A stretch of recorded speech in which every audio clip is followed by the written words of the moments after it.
السلام علیکم، میں آپ کا میزبان سمیم رحیم اور آپ دیکھ رہے ہیں ہمارا یوٹیوب اور فیس بک چینل۔ شہباز شریف صاحب نیو یارک پہنچ چکے ہیں اور یہاں پر اقوام متحدہ کی جو جنرل اسمبلی ہے اس کے اجلاس سے خطاب کریں گے، اور بھی بہت ساری ان کی میٹنگز ہیں۔ میڈیا کے ساتھ جو گفتگو ہے انہوں نے وہ ملتوی کر دی ہے۔ عمومی طور پر ہمیشہ یہ ہوتا رہا ہے پہلے کہ اقوام متحدہ کے اجلاس کے بعد جو وزیر اعظم ہے یا جو بھی ہمارا ڈیلیگیشن جاتا ہے وہ پھر نمائندوں سے بات کرتے ہیں، لیکن شاید اس وقت جو صورتحال ہے اس میں بڑے سخت سوالات کا سامنا بھی ہے اور کچھ سینسٹیو چیزیں بھی ہیں۔ میں اپنے ایک ویلاگ میں آپ کو بتا بھی چکا ہوں کہ نواز شریف صاحب نے یہ ہدایت دی ہے شہباز شریف صاحب کو کہ آپ نے سیاسی معاملات پر بات نہیں کرنی، صرف آپ نے جو فلڈ کے معاملات ہیں یا جو آپ کی گورنمنٹ کی پرفارمنس ہے اس کے حوالے سے بات کرنی ہے۔ تو اپنے آج اس ویلاگ میں آپ کو بتاؤں گا کہ جو اندرونی ہماری جو چپکلشیں ہیں، جو ایک رفٹ چل رہی ہے پی ڈی ایم کی مختلف جماعتوں کے بیچ میں بھی، وہ وہاں پر کیسے پاکستان کے تعلقات کو افیکٹ کر رہی ہے، پاکستان کی پوزیشن کو افیکٹ کر رہی ہے، اور پاکستان میں اس وقت پوری جو ہر چیز جو ہے وہ رک گئی ہے ایک پوائنٹ پہ آ کے، اور وہ ہے کہ جی آرمی چیف کی تقرری کیسے ہونی ہے اور کس نے کرنی ہے اور کیا ہوگا۔ جو آپ کو مختلف جو انالیسز نظر آئے ہیں، جو ٹاک شوز نظر آ رہے ہیں، حالانکہ جو آرمی چیف کی تقرری ہے یہ پیورلی ایک پروفیشنل معاملہ ہے، اور پاکستان کی فورسز جو ہیں وہ لائن آف ڈیفنس ہے پاکستان کی۔ عمران خان صاحب نے یہ بات کہہ کر اس کو ختم کرنے کی کوشش کی کہ آپ آنے والا جو سیٹ اپ ہے وہ آرمی چیف کی تقرری پر بات کرے گا، لیکن اس میں خرم دستگیر، اس میں خواجہ آصف، اس میں نون لیگ کے جو صحافی ہیں اور بہت سارے جو وہ لوگ جو نون لیگ کے قریب ہیں، بھلے وہ کسی چینل پہ بھی کام کر رہے ہیں، ان کے نزدیک سب سے بڑا جو ایشو ہے وہ آرمی چیف کی تقرری ہے۔ ہوگا ایشو بڑا، اس میں کوئی کسی کو شک و شبہ نہیں ہے، لیکن جس انداز میں گفتگو ہو رہی ہے وہ نہ پاکستان کے لیے بہتر ہے، نہ ہماری فورسز کے لیے بہتر ہے، اور نہ ہی پاکستان میں سیاست کے لیے بہتر ہے۔ وہ اس فرنٹ پر کیا ہو رہا ہے وہ بھی میں آپ کے ساتھ ڈسکس کروں گا۔ لیکن کیونکہ جب بھی میں بہت عرصہ امریکہ رہا ہوں، اور اب سے کچھ دیر پہلے تک بھی جو بھی ڈیلیگیشن جاتا تھا یونائٹڈ نیشن میں، اس کے ساتھ ہم لوگ وہیں پر پہنچتے تھے اور کوریج کرتے تھے، لیکن اب کیونکہ نہ ہماری حکومت کوئی ایسی ہے، کوئی اس میں کوئی سسٹینیبلٹی ہے یا اس کی کوئی عزت و احترام پاکستان میں ہے، اور نہ ہی ان حکمرانوں کی پاکستان سے باہر کوئی عزت ہے، نہ ہی یہ کوئی دنیا کی پالیٹکس میں سوائے مانگنے کے یہ کوئی رول پلے کر رہے ہیں، تو اس لیے اس کی کوئی اتنی سگنیفیکنٹ نہیں تھی۔ اور ویسے بھی آدھا یعنی 3 کروڑ پاکستانی فلڈ سے متاثر ہیں، اور لوگوں کی زندگیاں جو ہیں وہ ختم ہو گئی ہیں، کوئی ری ہیبلیٹیشن نہیں ہے، لیکن شہباز شریف صاحب وہاں پہ چلے گئے ہیں، اور وہاں پہ جو کچھ ہو رہا ہے وہ پاکستان کے زخموں پر نمک چھڑکنے کے مترادف ہے۔ یہ فوٹیجز میں آپ دیکھ سکتے ہیں روز ویلٹ ہوٹل کی، یہ پی آئی اے کی ملکیت، اور ابھی اس وقت انٹرنیشنل مارکیٹ میں جو مختلف جو ایسٹیمیٹس ہیں اس کے مطابق اس کی جو ویلیو ہے وہ $1.5 ارب ہے، لیکن بہت ہی کم قیمت پر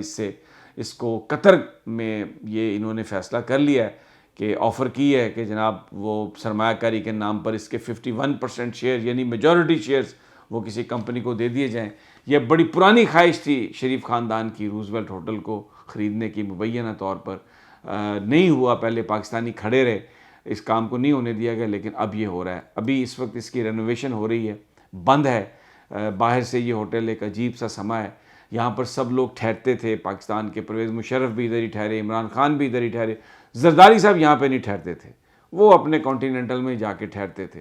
لیکن اب یہاں پر نہ کوئی میڈیا ہاؤس، کچھ بھی نہیں، اور یعنی وہ جو ایک میڈیا سینٹر بنتا تھا وزیر اعظم یا صدر کے آمد پر، وہ بھی یہاں پر نہیں ہے۔ اور آپ یقین کریں میری جس پاکستانی سے بات ہوئی ہے، میں نے خود بھی یہ فوٹیج دیکھی ہے، تو خون جو ہے، دل جو ہے نا وہ خون کے آنسو ہوتا ہے کہ مینہٹن میں بالکل چند بلاک یونائٹڈ نیشن کے فاصلے پر یہ ایک اتنا اہم پراپرٹی پاکستان کی ملکیت، پی آئی اے کی ملکیت، لیکن اس کو انہوں نے، ہمارے حکمرانوں کی بدعمالیاں آپ دیکھیں کہ انہوں نے اس کو اتنے سستے داموں، اور یہ ڈے لائٹ رابری ہے، کوئی اس کو روک نہیں سکتا، کوئی حیرت ہے اس بات پر۔ پی آئی اے کے ساتھ بھی یہی کیا انہوں نے، امریکہ ڈائریکٹ فلائٹس کم از کم امریکہ سے ڈائریکٹ فلائٹس پاکستان آتی تھیں، لیکن اس کو بھی انہوں نے ختم کر دیا، اس کے روٹس بیچ دیے. اب بالکل پی آئی اے یعنی ایک لائبلٹی بن گئی. حالانکہ عمران خان صاحب کے زمانے میں ٹرن اراؤنڈ ہوا تھا، اور ماضی کے اگر جو قرضے اور وہ جو سود اگر ہٹا دیں تو جو کرنٹ آپریشن تھا پی آئی اے کا وہ کوئی لاس میں نہیں جا رہا تھا. لیکن انفارچونیٹلی یہ ہوا سب. اب کچھ میں آپ کو بتاؤں کہ وزیر اعظم پاکستان نیو یارک آتے ہیں، لیکن وزیر خارجہ جو وہاں پر موجود ہیں وہ ان کو ریسیو کرنے ایئرپورٹ پہ نہیں آتے، کیونکہ بلاول بھٹو صاحب اپنے آپ کو وزیر اعظم سمجھتے ہیں. ان کے والد صاحب جو ہیں وہ اپنے آپ کو پاکستان کا سب سے بڑا ڈان سمجھتے ہیں، اور ان کو وہ سفیر صاحب استقبال کرتے ہیں. اور وزیر اعظم اتنی اوقات نہیں ہے کہ اپنے وزیر خارجہ سے پوچھ سکے کہ تم مجھے یہاں پہ لینے کیوں نہیں آئے. میڈیا سے جو انٹریکشن تھی وہ انہوں نے ختم کر دی، اور پورے شہر میں پوسٹر لگے ہوئے ہیں ان کے خلاف. ایک احتجاج ہوئے گا جس وقت وہ یہاں پر تقریر کرنے آئیں گے، بڑا احتجاج. چند نون لیگی ہیں، میں ان کو ذاتی طور پر جانتا ہوں، وہ کوئی برے لوگ نہیں ہیں، اچھے لوگ ہیں، لیکن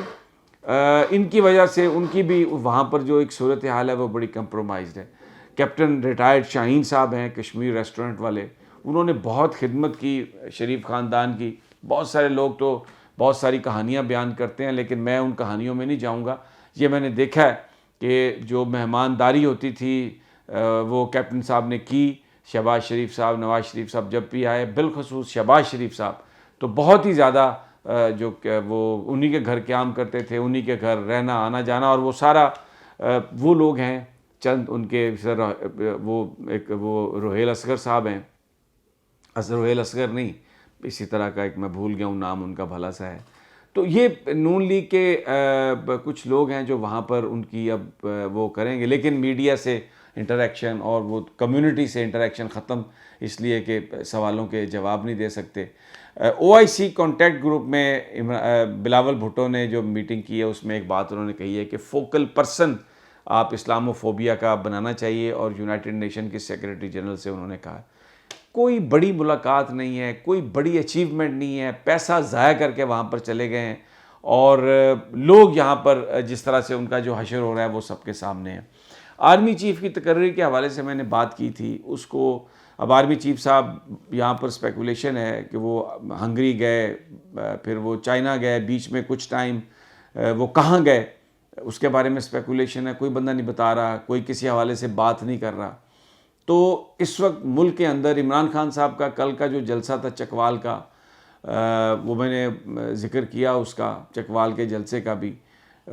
وہ اس میں اب سابق وزیر اعظم عمران خان، اب وہ عمران خان صاحب لاہور چلے گئے، اور وہاں پر بڑا بھرپور دن ہے ان کا. آل پاکستان لائرز کنونشن سے بھی انہوں نے خطاب کرنا ہے. اس وقت جو پنجاب کی حکومت ہے اس کو یہ جو نون لیگ کی قیادت ہے وہ استعمال کر رہی ہے کہ جیسے ہی اعلان ہوگا لانگ مارچ کا، اگر کوئی تاریخ دیتے ہیں عمران خان صاحب تو اس کی حکمت عملی انہوں نے بنائی ہے کہ کس طریقے سے ٹاپل کرنا ہے پنجاب گورنمنٹ کو. تو عمران خان اب وہاں پر گئے ہیں، 2 دن وہاں پر گزاریں گے، ان تمام چیزوں کو وہ فائنل شیپ دے رہے ہیں. چکوال میں کل ان کا وہ جو گفتگو تھی بڑی جوشیلی تھی. لگتا یہ ہے کہ we are heading towards a final showdown, اور لانگ مارچ ہوئے گا. اور